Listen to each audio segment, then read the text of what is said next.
मेरा पसंदीदा पालतू जानवर बिल्ली है। मेरे घर में एक बिल्ली है।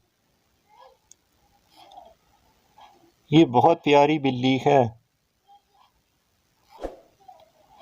इसका रंग सफ़ेद है। इसके बाल बहुत नरम हैं। ये दूध पीती है। ये रोटी और फल खाती है।